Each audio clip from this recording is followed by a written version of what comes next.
How's your day today? So far so good. Yeah, it's kind of busy today. It's Friday. Been busy all day. It started like 5 in the morning, 6. I've been driving all over the place. Yeah. How long have you been driving for Uber? How long? Yeah. In general, like Yeah, in 12 general. years. 12 years. Yeah, I was one of the first drivers, but it's just part time, not as a full time. Yeah. Yeah, it's fun. I like it. What do you enjoy most about it? What do I like? Yeah. Flexibility. I enjoy driving, so I think that's what it is. Yeah. I don't mind the traffic. I don't mind crazy drivers. They don't know how to drive. I'm not so much concerned about the passengers, but the people driving in the street, man, it's crazy. Yeah. Running through red lights, stop signs, cutting you off. Isn't that Chicago? Isn't that how you guys drive? Not me. I can say I'm an expert driver, and I can prove it. Yeah. I drive the way it is, the way it should be. I don't follow the rules like 100%. But, Yeah. I'm very safe. To me, safe is a priority. So what have you been like driving so many people around for so long? Has it like taught you about people? Do you like them more? Do you hate them? In regard to people, you mean? Just people and Man, I can see that people are going through different stages of their lives. That's what they're reacting that way, People going through mental health, going through a divorce, going through work problems, money problems. Right. So that's the reason why they react like that. So I think it's part of the society and the system of the United States, Yeah. The richer are richer and the poor get poorer. And people making wrong decisions. I think that's what it is. When you make wrong decisions, your life is gonna go down, and you're gonna struggle, and then you're gonna try to blame people, but it's on you, not on people. How do we? I feel like that's a lesson that I've been learning recently, is trying to uncover all the ways that I made a decision. Because sometimes it feels like it's hard that you made the decision. That's probably why a lot of people are so stuck, because they don't maybe feel that. They're scared to make decisions. Yeah. Yes. So how do we get people to realize that their lives is their decisions? Well, they need to suffer a little bit. They need to learn the hard way. Yeah. They need to see that whatever they're doing is not working out. So they got to step up and say, "Oh, I got to change whatever I'm doing because it's not working out." And what do you mean by like suffer? I like that you use that word. But like, because let's say if it's money wise, yes, you need to know why you're suffering for money. Because you don't have a job, or because you have a part-time job, then you need to switch to a full-time job. And if you have a full-time job and it's not paying you well, look for a different job. Or look for extra hours. Try to save money. Try to don't spend your money on things that you don't need. Invest. Investing is the key, and a lot of people don't talk about that. Investing is how the richer people is rich, because they invest. They buy assets. They don't buy properties. They don't buy liabilities. Yeah. And a lot of people, culture is crazy. They don't teach you that. When you were first saying things, it feels like suffering is like they kind of have to be uncomfortable. Yes, exactly. They have to get out of there, which is what I'm learning is very, very hard. What is hard? Being uncomfortable. Because being comfortable is there's safety, there's evidence, there's you can rely on something. When you're uncomfortable, you feel like there isn't any safety, and that feels uncomfortable. And that pushes you to do something about it. Yeah. I learned the hard way. It came from nothing, and so I had to escalate my life to have a comfortable life. Not the way I wanted, but enough to keep rolling, keep pushing myself. Yeah, I'm reading this book, and it's talking about that we're just so used to having everything at our fingertips and having an abundance of it. Like we can go to the store and there's like 5,000 apples every single day. When in natural and is not always 5,000 apples every single day. You get what you get. And so I wonder if that's what's wrong with us, is we're so used to getting everything we want right away and so much that when it's scarce, then we start freaking out and like, crap, what's happening? Yes. I always think and I always say that abundance is bad. Yes. Yes. But how do we learn that abundance is bad? How do we teach these people, or like me, that abundance is bad? Because you can, I mean, the way I see it is when you take away things from people, Yeah. they change their lives. You know? Yeah. They wake up. You know, when you keep people comfortable, they on their comfort zone and they don't do shit with their lives.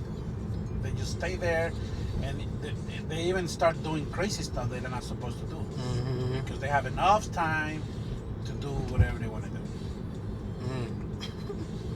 So when you limit these people, they'll like more alert. They try to like, it's like they turn into survival mode. Yes. So they always more active, more aware of life, more conscious. And when they in their comfort zone, they're like in snooze. Yeah. Snooze mode. You know, they just chill, whatever. You know, thinking crazy shit. Yes.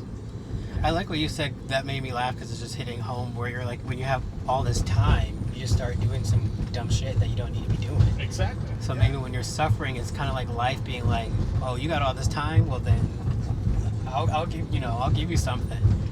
So, yeah, I like that. Yeah, that's what I'm thinking. You know, and it's been helping me in my personal life. Yeah. I apply it to my daily life, and it's been working. To just, what do you apply specifically? Just like not to be so, I guess, in terms greedy. Yes. Yeah. Exactly. Once I have enough, I give away. You know. Yeah. If it's too much on me, I feel bad. You know, I like to share. I go to church and help people around, people in my community, people that I know. They need something, or they need money or help on something. I offer my help. You know.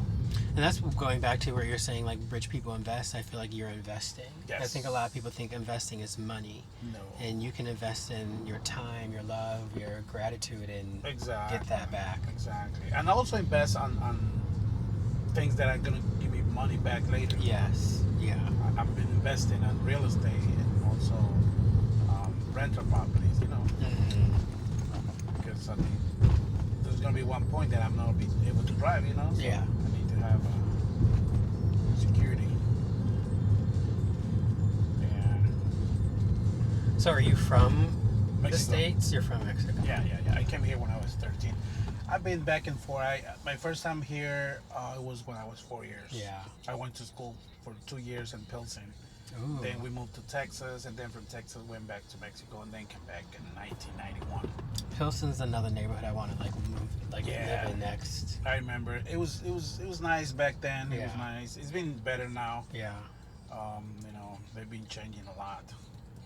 How going back and forth? Like I want to go to Mexico. My friends are in Mexico City right now. Oh, that's I'm where jealous. that's where I'm from. That's where you're from. That's where I heard. That's where I'm learning Spanish. Don't. Oh, nice. Don't test me. Take your time, but don't be afraid to speak. You know. That's how you learn. I know. I mean, I just don't want to feel like an American coming in the car like hola, and then be like como va tu dia, and then you say something back in return. I'm like, that is basically not all it, but like So yeah. Yeah, man. Yeah, but that's the way I learn English. You know, by asking, talking, not being afraid of talking. You know, you're gonna make mistakes for sure, but you know, you keep trying and you keep learning your best. Yeah. Right now, I'm taking what I'm learning in the apps and like making these like little stories so I can like form full conversations. Exactly. Once you can form a sentence or a conversation, then you can go from there. That's how I learned. Yeah. You know, putting words together and then conversations and things like that. So going back and forth from Mexico all your life to America and like being, in the Americans where we're basically deporting people. Like, how do you balance that? Is good and bad, you know. If you deserve to be here, you deserve the opportunity to give you papers, you know, to legalize your status. But if you not deserve to be here, you know, go back to your country, you know, because obviously we all want safety, security, you know, be able to walk on the streets with not being fair that you're gonna get shot or you're gonna get robbed. I mean, we're still gonna get robbed because there's American people doing crazy stuff too, not only immigrants. But you know, I think there's a lot of good people and a lot of bad people. So I like that. You're the first one that said, if you're doing bad, get out. Like, if you're not over here doing what you need to do, then there's a door. Exactly. Yeah. And just as an example, all these people that came between these 2 large years from Central America, you know, I know a lot of them. 20% of them, good people. 80% of them, they're bad people. They just came to do drugs, sell drugs, and rob. They don't want to work. They just want to be cool, listen to music, smoke weed. And because they're in America, they're going to be showing off their Jordans and chains. Back to Venezuela, back to Colombia. Hey, look at this, look at that. Yeah. It's just flashing, you know.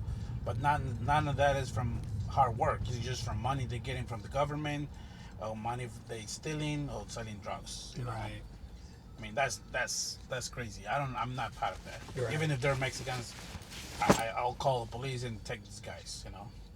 No, that's fair. Yeah, you want where you live to be safe for everyone. Exactly, and you know, exactly. This is the American dream. This is supposed to be the American dream.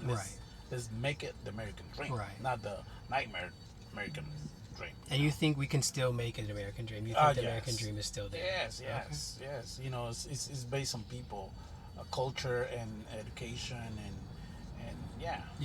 educating people is the key. Yeah. And I don't think, I mean, anybody can find a job here, you know. So it's a lie that people can find jobs. There's a lie. You know, you can find a job anywhere. As long as you're willing to work. Right. Anybody's going to hire you. If you show interest in that you want to work, you'll find jobs. Yeah, you find jobs and, I guess, let go of the ego. Exactly. So a lot of people want a job, but they want the job to look like something. Exactly. Yes. Man, if I need to work, I can go and knock my neighbors. Hey, you want me to clean your snow on the winters? You want me to cut your grass? Right. You know, give me $20. I do my neighbors for at least $200. You know? But yeah, there's ways to make money here. You gotta be willing to do it. Well, I have to say, this conversation is what I needed. Oh, good. I'm glad. So I think you were, the Holy Spirit came into you and gave me a lesson I needed to hear. So yeah, you see, like this young lady, she's doing DoorDash. That's great. Yes. Instead of being sitting home waiting for a welfare check, or money debt, you know. So yeah, I mean, there's ways to make money. I've been doing DoorDash, Uber Eats, you know. I'm not afraid. I'm not scared. It is more about being uncomfortable, getting out, and just making the right decisions. Exactly. Yeah.